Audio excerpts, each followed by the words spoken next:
کہ اگر ہم چاہتے تو انہیں گمراہ کر دیتے اور پھر یہ کبھی ہدایت حاصل نہ کر سکتے، اگر ہم چاہتے تو ان کی آنکھیں اندھی کر دیتے تو یہ یوں ہی بھٹکتے پھرتے، ادھر ادھر راستے ٹٹولتے، حق کو نہ دیکھ سکتے، نہ صحیح راستے پر پہنچ سکتے، اور اگر ہم چاہتے تو انہیں ان کے مکانوں میں ہی مسخ کر دیتے، ان کی صورتیں بدل دیتے، انہیں ہلاک کر دیتے، انہیں پتھر کے بنا دیتے، ان کی ٹانگیں توڑ دیتے، پھر نہ وہ چل سکتے یعنی آگے کو، نہ وہ لوٹ سکتے یعنی پیچھے کو، بلکہ بت کی طرح ایک ہی جگہ بیٹھتے رہتے، آگے پیچھے نہ ہو سکتے۔ ومن نعمره ننكسه في الخلق أفلا يعقلون وما علمناه الشعر وما ينبغي له إن هو إلا ذكر وقرآن مبين لينذر من كان حيا ويحق القول على الكافرين۔ اور جسے ہم بوڑھا کرتے ہیں اسے پیدائشی حالت کی طرف پھر لوٹا دیتے ہیں، کیا پھر بھی وہ نہیں سمجھتے؟ نہ تو ہم نے اس پیغمبر محمد صلی اللہ علیہ وسلم کو شعر سکھائے اور نہ یہ ان کے لائق ہی ہے، وہ تو صرف نصیحت اور واضح قرآن ہے تاکہ وہ ہر اس شخص کو آگاہ کر دے جو زندہ ہے اور کافروں پر حجت ثابت ہو جائے۔ سامعین، اب آیتوں کی تفسیر سماعت کیجیے۔ جوانی اور بڑھاپا۔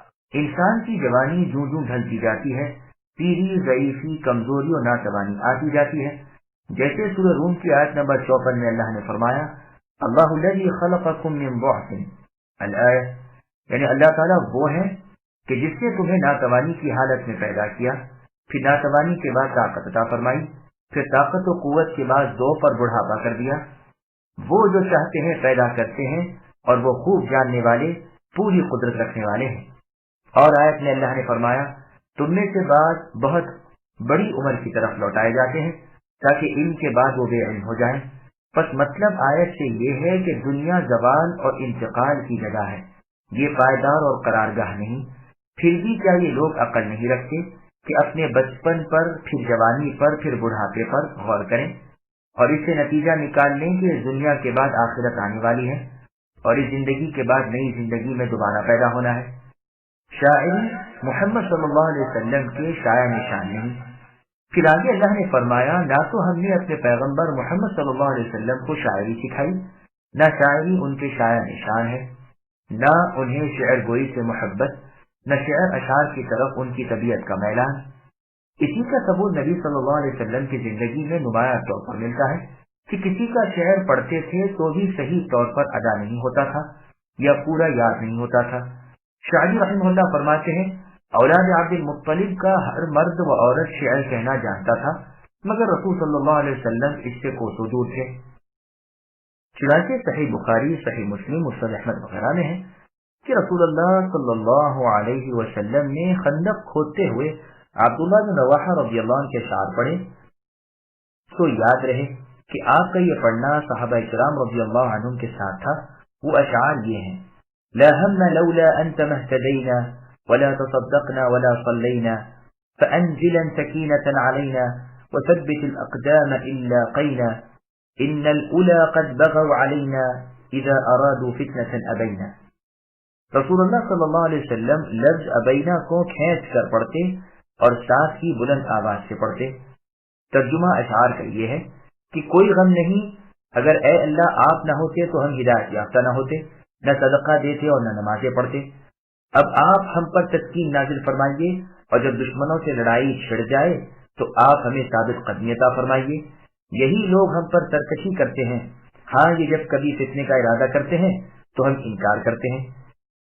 اسی طرح صحیح بخاری، صحیح مسلم وغیرہ میں ثابت ہے کہ حنین کے دن رسول اللہ صلی اللہ علیہ وسلم نے اپنے خچر کو دشمنوں کی طرف بڑھاتے ہوئے فرمایا، انا النبی لا کذب انا ابن عبد المطلب، کہ میں نبی ہوں، جھوٹ نہیں بولتا، میں عبد المطلب کا پوترا ہوں۔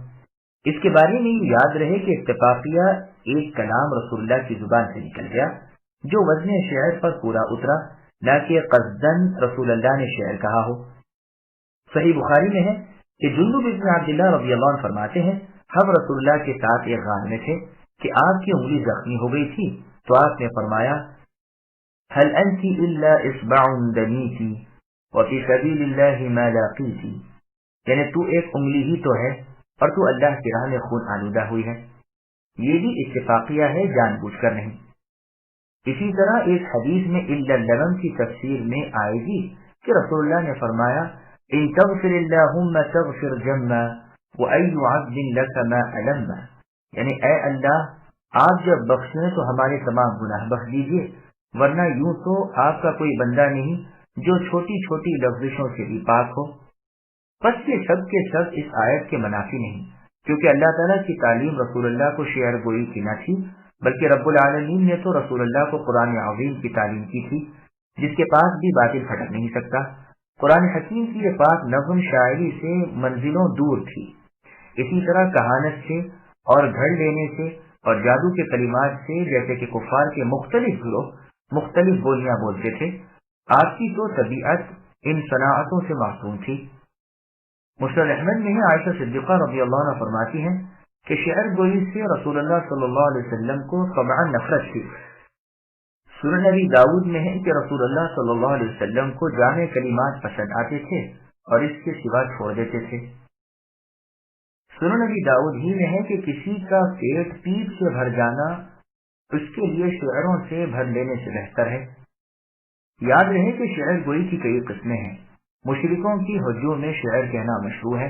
حسان بن ثابت اور کعب بن مالک نیز عبداللہ بن رواحہ رضی اللہ عنہ وغیرہ جیسے اکابرین صحابہ نے کفار کی ہجوم میں اشعار کہے ہیں۔ بعض اشعار نصیحت، ادب اور حکمت کے لیے ہوتے ہیں، جیسے کہ جاہلیت کے زمانے کے شعراء کے کلام میں ایسے اشعار پائے جاتے ہیں۔ چنانچہ صحیح مسلم میں ہے کہ ایک صحابی رضی اللہ عنہ نے رسول اللہ کو امیہ ابن ابی صلت کے 120 یعنی اشعار کے بند سنائے۔ ہر 20 کے بعد رسول اللہ فرماتے تھے اور کہو۔ سنن نبی داؤد اور مختلف دوسرے حصوں میں احادیث کی رسول اللہ کا یہ فرمان بھی ہے کہ بعض بیان مثل جادو کے ہیں اور بعض شعر سراسر حکمت والے ہیں۔ بس فرمان ہے کہ جو کچھ ہم نے انہیں سکھایا ہے وہ سراسر ذکر و نصیحت اور واضح صاف اور روشن قرآن ہے۔ جو شخص ذرا سا بھی غور کرے اس پر یہ کھل جاتا ہے، تاکہ روئے زمین پر جتنے لوگ موجود ہیں یہ ان سب کو آگاہ کر دیں اور ڈرا دیں، جیسا کہ اللہ نے سورہ انعام کی آیت نمبر 19 میں فرمایا کہ انذرکم بہ ومن بلغ، تاکہ اے لوگوں میں اس قرآن کے ذریعے سے تمہیں اس کے ساتھ ڈرا دوں اور جسے بھی یہ پہنچ جائے۔ اور سورہ ہود کی آیت نمبر 17 میں فرمایا ومن یکفر بہ من الاحزاب فالنار موعدہ، یعنی جماعتوں میں سے جو بھی اس قرآن اور حدیث کو نہ مانے وہ سزاوار دوزخ ہے۔ ہاں، اس قرآن سے نبی صلی اللہ علیہ وسلم کے فرمان سے اثر وہی لیتا ہے جو زندہ دل اور صاف باطن ہو، عقل و بصیرت رکھتا ہو، اور قول عذاب تو کافروں پر ثابت ہی ہے۔ بس قرآن مؤمنوں کے لیے رحمت اور کافروں پر اتمام حجت ہے۔ أولم يروا أنا خلقنا لهم مما عملت أيدينا أنعاما فهم لها مالكون وذللناها لهم فمنها ركوبهم ومنها يأكلون ولهم فيها منافع ومشارب أفلا يشكرون واتخذوا من دون الله آلهة لعلهم ينصرون لا يستطيعون نصرهم وهم لهم جند محضرون فلا يحزنك قولهم إنا نعلم ما يسرون وما يعلنون۔ کیا وہ نہیں دیکھتے کہ ہم نے اپنے ہاتھوں بنائی ہوئی چیزوں میں سے ان کے لیے چوپائے جانور بھی پیدا کر دیے جن کے یہ مالک ہو گئے ہیں، اور ان مویشیوں کو ہم نے ان کا تابع فرمان بنا دیا ہے، جن میں سے بعض تو ان کی سواریاں ہیں اور بعض کا گوشت کھاتے ہیں۔ انہیں ان سے اور بھی بہت سے فائدے ہیں، خصوصاً دودھ کا پینا۔ کیا پھر بھی یہ شکر گزاری نہیں کریں گے؟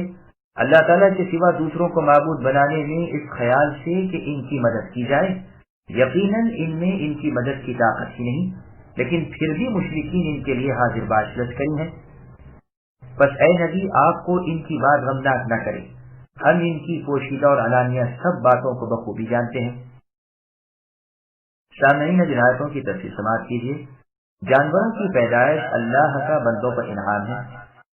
اللہ تعالیٰ اپنے انعام و احسان کا ذکر فرما رہے ہیں کہ اللہ نے خود ہی یہ چوپائے پیدا کیے اور انسان کی ملکیت میں دے دیے۔ ایک چھوٹا سا بچہ بھی اونٹ کی نکیل تھام لے، اونٹ جیسا قوی اور بڑا جانور اس کے ساتھ ساتھ ہے۔ 100 اونٹوں کی ایک قطار ہو، ایک بچے کے ہانکنے سے سیدھی چلتی رہتی ہے۔ اس ماتحتی کے علاوہ بعض لمبے لمبے مشقت والے سفر بآسانی جلدی جلدی طے ہوتے ہیں، خود سوار ہوتے ہیں، اسباب لادتے ہیں، بوجھ ڈھونے کے کام آتے ہیں اور بعض کے گوشت کھائے جاتے ہیں، پھر صوف، اون، بالوں اور کھالوں وغیرہ سے فائدے اٹھاتے ہیں، دودھ پیتے ہیں اور بطور علاج پیشاب کام میں آتے ہیں، اور بھی طرح طرح کے فوائد حاصل کیے جاتے ہیں۔ کیا پھر ان کو نہ چاہیے کہ ان نعمتوں کے منعم، ان احسانوں کے محسن، ان چیزوں کے خالق، ان کے حقیقی مالک اللہ تعالیٰ کا شکر بجا لائیں، صرف اللہ ہی کی عبادت کریں، اللہ کی توحید کو مانیں اور اللہ کے ساتھ کسی کو اللہ کا شریک نہ ٹھہرائیں۔ اللہ سب کچھ جانتے ہیں۔ مشرکین کے اس باطل عقیدے کی تردید ہو رہی ہے جو وہ سمجھتے تھے کہ جن جن کے سوائے اللہ تعالیٰ کی یہ عبادت کرتے ہیں وہ ان کی امداد و نصرت کریں گے، ان کی روزیوں میں برکت دیں گے اور اللہ تعالیٰ سے تقرب حاصل ہوگا۔ اللہ تعالیٰ فرماتے ہیں کہ وہ ان کی مدد کرنے سے عاجز ہیں، ان کی مدد تو کجا، وہ تو خود اپنی مدد بھی نہیں کر سکتے، بلکہ یہ بت تو اپنے دشمن کے نقصان سے بھی اپنے آپ کو نہیں بچا سکتے۔ کوئی آئے اور توڑ موڑ کر بھی چلا جائے تو یہ اس کا کچھ نہیں کر سکتے، بلکہ بول چار پر بھی قادر نہیں، سمجھ بوجھ نہیں۔ یہ بت قیامت کے دن جمع شدہ حساب کے وقت اپنے عابدوں کے سامنے لاچاری اور بے کسی کے ساتھ موجود ہوں گے تاکہ مشرکین کی پوری ذلت و خواری ہو اور ان پر حجت تمام ہو۔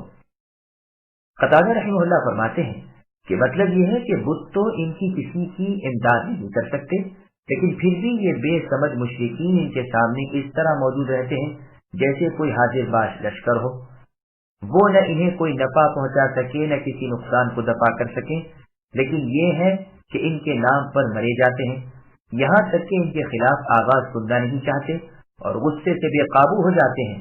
اے نبی صلی اللہ علیہ وسلم، ان کفار کی باتوں سے آپ غمناک نہ ہو، ہم پر ان کا ظاہر اور باطن روشن ہے، وقت آ رہا ہے کہ گن چن کر ہم انہیں بدلے لیں۔ أَوَلَمْ يَرَ الْإِنسَانُ أَنَّا خَلَقْنَاهُ مِن نُّطْفَةٍ فَإِذَا هُوَ خَصِيمٌ مُّبِينٌ وَضَرَبَ لَنَا مَثَلًا وَنَسِيَ خَلْقَهُ قَالَ مَن يُحْيِي الْعِظَامَ وَهِيَ رَمِيمٌ قُلْ يُحْيِيهَا الَّذِي أَنشَأَهَا أَوَّلَ مَرَّةٍ وَهُوَ بِكُلِّ خَلْقٍ عَلِيمٌ الَّذِي جَعَلَ لَكُم مِّنَ الشَّجَرِ الْأَخْضَرِ نَارًا فَإِذَا أَنتُم مِّنْهُ تُوقِدُونَ۔ کیا انسان کو اتنا بھی معلوم نہیں کہ ہم نے اسے نطفے سے پیدا کیا ہے؟ پھر بھی یہ تو سری جھگڑالو بن بیٹھا اور ہمیں کو باتیں مارنے لگا اور اپنی اصل پیدائش کو بھول گیا۔ کہنے لگا ان گلی سڑی ہڈیوں کو کون زندہ کر سکتا ہے؟ اے نبی آپ جواب دیجئے کہ انہیں وہ زندہ کریں گے جس اللہ نے انہیں پہلی مرتبہ پیدا کیا ہے، جو سب طرح کی پیدائش کے بخوبی جاننے والے ہیں، وہی جس نے تمہارے لیے سب درخت سے آگ پیدا کر دی جس سے تم آگ سلگاتے ہو۔ سامعین نبی آیتوں کی تفسیر سماعت کیجیے۔ پہلی مرتبہ کی پیدائش سے بنانے والے دوبارہ زندہ کرنے پر بھی قادر ہیں اور وہ صرف اور صرف اللہ تعالیٰ ہے۔ ابی بن خلف ملعون ایک مرتبہ اپنے ہاتھ میں ایک بوسیدہ کھوکھلی گلی سڑی ہڈی لے کر آیا اور اس کو اپنی چٹکی میں ملتے ہوئے جبکہ اس کے ریزے ہوا میں اڑ رہے تھے رسول اللہ سے کہنے لگا آپ کہتے ہیں کہ ان ہڈیوں کو اللہ تعالیٰ زندہ کریں گے؟ رسول اللہ نے فرمایا ہاں، اللہ تعالیٰ تجھے ہلاک کر دیں گے، پھر زندہ کر دیں گے، پھر تیرا حشر جہنم کی طرف ہوگا۔ اس موقع پر اس سورت کی آخری آیتیں نازل ہوئی۔ طبری کی ایک اور روایت میں ہے کہ یہ اعتراض کرنے والا عاص بن وائل تھا اور اس آیت سے لے کر ختم سورت تک کی آیتیں نازل ہوئی۔ لیکن یہ واقعہ غور طلب ہے اس لیے کہ یہ سورہ مکی ہے اور عبداللہ بن ابی تو مدینے میں تھا۔ بہر صورت خواہ ابی کے سوال پر یہ آیتیں اتری ہوں یا عاص کے سوال پر ہے عام، لفظ انسان پر جو الف لام ہے وہ جنس کا ہے، جو شخص بھی دوسری زندگی کا منکر ہوا اسے جواب ہے۔ مطلب یہ ہے کہ ان لوگوں کو چاہیے کہ اپنی شروع پیدائش پر غور کریں جس نے ایک حقیر و ذلیل قطرے سے انسان کو پیدا کر دیا، حالانکہ اس سے پہلے وہ کچھ نہ تھا۔ پھر اللہ کی قدرت پر حرف رکھنے کے کیا معنی؟ اس مضمون کو بہت سی آیتوں میں بیان فرمایا ہے، جیسے سورہ مرسلات کی آیت نمبر 20 أَلَمْ نَخْلُقكُّم مِّن مَّاءٍ مَّهِينٍ اور سورہ دہر یا سورہ انسان کی آیت نمبر 2 إِنَّا خَلَقْنَا الْإِنسَانَ مِن نُّطْفَةٍ أَمْشَاجٍ وغیرہ۔ مسند احمد میں ہے کہ ایک مرتبہ رسول اللہ صلی اللہ علیہ وسلم نے اپنی ہتھیلی میں تھوکا، پھر اس پر انگلی رکھ کر فرمایا کہ اللہ تعالیٰ فرماتے ہیں اے ابن آدم کیا تو مجھے بھی عاجز کر سکتا ہے؟ میں نے تجھے اس جیسی یعنی تھوک جیسی چیز سے پیدا کیا ہے، پھر جب ٹھیک ٹھاک درست اور چست کر دیا اور تو ذرا کچھ بل والا ہو گیا تو تو نے مال جمع کرنا اور مسکینوں سے روک رکھنا شروع کر دیا۔ ہاں جب دم نرخے میں اٹکا تو کہنے لگا کہ اب میں اپنا تمام مال اللہ کی راہ میں صدقہ کرتا ہوں، بھلا اب صدقے کا وقت کہاں۔ الغرض نطفے سے پیدا کیا ہوا انسان حجت بازیاں کرنے لگا اور اپنا دوبارہ جی اٹھنا محال جاننے لگا۔ اللہ تعالیٰ کی قدرت سے نظریں ہٹا لی، جس نے آسمان و زمین کو اور تمام مخلوق کو پیدا کر دیا۔ یہ اگر غور کرتا تو علاوہ اس عظیم الشان مخلوق کی پیدائش کے خود اپنی پیدائش کو بھی دوبارہ پیدا کرنے کی قدرت کا ایک نشان عظیم پاتا، لیکن اس انسان نے تو عقل کی آنکھیں پر ٹھیکری رکھی۔ اس کے جواب میں اے نبی کہہ دیجیے کہ پہلی مرتبہ ان ہڈیوں کو جو اب گل سڑ گئی ہیں جس نے پیدا کیا ہے وہی دوبارہ انہیں پیدا کریں گے۔ جہاں جہاں بھی ہڈیاں ہوں اللہ تعالیٰ انہیں خوب جانتے ہیں۔ مسند احمد کی حدیث میں ہے کہ ایک مرتبہ حذیفہ رضی اللہ عنہ سے عقبہ بن عامر نے کہا کہ آپ ہمیں رسول اللہ سے سنی ہوئی کوئی حدیث سنائیے، تو آپ رضی اللہ عنہ نے فرمایا کہ رسول اللہ صلی اللہ علیہ وسلم نے فرمایا ہے کہ ایک شخص پر جب موت کی حالت طاری ہوئی تو اس نے اپنے وارثوں کو وصیت کی کہ جب میں مر جاؤں تو بہت ساری لکڑیاں جمع کر کے میری لاش کو جلا کر خاک کر دینا، پھر اسے سمندر میں بہا دینا۔ چنانچہ انہوں نے یہی کیا۔ اللہ تعالیٰ نے اس کی راکھ جمع کر کے جب اسے دوبارہ زندہ کیا تو اس سے پوچھا کہ تو نے ایسا کیوں کیا؟ اس نے جواب دیا کہ اے اللہ، صرف آپ کے ڈر سے۔ اللہ تعالیٰ نے اس کو بخش دیا۔ حذیفہ رضی اللہ عنہ فرماتے ہیں رسول اللہ صلی اللہ علیہ وسلم نے راہ چلتے چلتے ہی حدیث بیان فرمائی، جسے میں نے خود رسول اللہ کی زبان مبارک سے اپنے کانوں سے سنا۔ یہ حدیث بخاری اور مسلم میں بھی ہے اور بہت سے الفاظ سے مروی ہے۔ صحیح بخاری اور مسلم کی ایک روایت میں ہے کہ اس شخص نے کہا تھا کہ میری راکھ کو ہوا کے رخ اڑا دینا، کچھ تو ہوا میں کچھ دریا میں بہا دینا۔ سمندر نے اللہ تعالیٰ کے حکم پر جو راکھ اس میں اس شخص کی تھی اس کو جمع کر دیا، اور اسی طرح ہوا نے بھی پھر اللہ تعالیٰ کے فرمان سے وہ کھڑا کر دیا گیا۔ قدرت الہی کے مشاہدے کی دلیل۔ پھر اللہ تعالیٰ اپنی قدرت کے مشاہدے کے لیے اور اس بات کی دلیل قائم کرنے کے لیے کہ اللہ تعالیٰ ہر چیز پر قادر ہیں، مردوں کو بھی زندہ کر سکتے ہیں، ہیئت کو وہ منقلب کر سکتے ہیں، فرمایا کہ تم غور کرو کہ پانی سے میں نے درخت اگائے جو سرسبز اور شاداب ہرے بھرے پھل والے ہوئے، پھر وہ سوکھ گئے، اور ان لکڑیوں سے میں نے آگ نکالی، کہاں وہ تری اور ٹھنڈک، کہاں یہ خشکی اور گری۔ بس مجھے کوئی چیز کرنی بھاری نہیں، تر کو خشک کرنا، خشک کو تر کرنا، زندے کو مردہ کرنا اور مردے کو جلا دینا، سب میرے بس کی بات ہے اور آسان ہے۔ یہ بھی کہا گیا ہے کہ مراد اس سے مرخ اور عفار کے درخت ہیں جو حجاز میں ہوتے ہیں، ان کی سب ٹہنیوں کو آپس میں رگڑنے سے چقماق کی طرح آگ نکلتی ہے۔ چنانچہ عرب میں ایک مشہور مثل ہے کہ لِكُلِّ شَجَرٍ نَارٌ وَاسْتَنْجَزَ الْمَرْخُ وَالْعَفَارُ۔ حکمن کا قول ہے کہ سوائے انگور کے درخت کے ہر درخت میں آگ ہے۔ واللہ اعلم۔ أوليس الذي خلق السماوات والأرض بقادر على أن يخلق مثلهم بلى وهو الخلاق العليم إنما أمره إذا أراد شيئا أن يقول له كن فيكون فسبحان الذي بيده ملكوت كل شيء وإليه ترجعون۔ جس اللہ نے آسمانوں اور زمین کو پیدا کیا ہے کیا وہ ان جیسوں کے پیدا کرنے پر قادر نہیں؟ بے شک قادر ہیں، اور وہی کو پیدا کرنے والے دانا اور بینا ہے۔ وہ جب کبھی کسی چیز کا ارادہ کرتے ہیں اسے اتنا فرما دینا کافی ہے کہ ہو جا، وہ اسی وقت ہو جاتی ہے۔ بس پاک ہے وہ اللہ تعالیٰ جس کے ہاتھ میں ہر چیز کی بادشاہت ہے اور جس کی طرف سب لوٹائے جاؤ گے۔ سامعین، ان آیتوں کی تفسیر سماعت کیجیے۔ آسمان و زمین کے خالق مرد و زن کو دوبارہ زندہ کر سکتے ہیں۔ اللہ تعالیٰ کی زبردست قدرت بیان فرما رہے ہیں کہ اللہ نے آسمانوں کو اور ان کی سب چیزوں کو پیدا کیا، زمین کو اور اس کے اندر کی سب چیزوں کو بھی اللہ ہی نے بنایا۔